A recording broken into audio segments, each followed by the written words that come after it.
आहे चंदन पिकाचा स्पॉट पंचनाम्याला आम्ही अर्ज दिला. त्यांनी स्पॉट पंचनाम्याला सर आले नाही, ते तलाठी आलं नाही, कोण आलं नाही. त्यांनी सोयाबीन म्हणून खरेदी खताला पीक पेरा लावलेला आहे आणि ते खरेदी खताला आधार कार्ड ह्या गावचा रहिवासी आहे म्हणून त्यानं दिलेलं. ह्या गावात ते रहिवासी नाही किंवा काय नाही अशोक भोजू चव्हाण, तरी पण त्यांनी ह्या गावचा रहिवासी आहे म्हणून दिलेला आहे.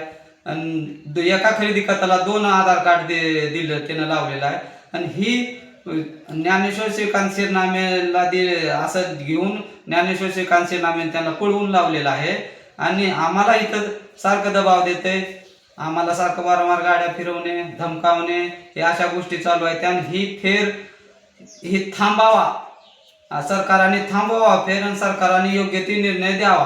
का असेल ती जे छाननी करा अर्जाबद्दल, स्पॉट पंचनामाला आम्हाला आमची जमीन द्या परत, ही सरकारला मागणं आहे. माझं नाव गेमू किसन आडेकर, राहणार कारला. ही माझी जमीन वडिलापासून आमच्याच ताब्यात आहे. पण यांनी पोराला फसवणूक करून रजिस्टर करून गेलंय. ती परगावचा माणूस आहे आणि त्याला फसविलंय.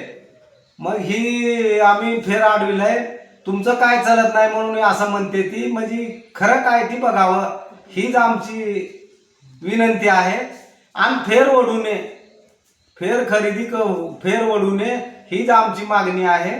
आणि फसवणूक केली, आमची मोठी फसवणूक केलेली आहे, दांडगी. मग ह्याच्यावर ही पैसेवाले लोक आहे, ती पैसे द्याल ती तलाट्याला, ह्याला त्याला, आणि ही ती आम्हाला दाद देणार ती. मग ह्याचं दखल घ्यावं हीच आमची विनंती आहे.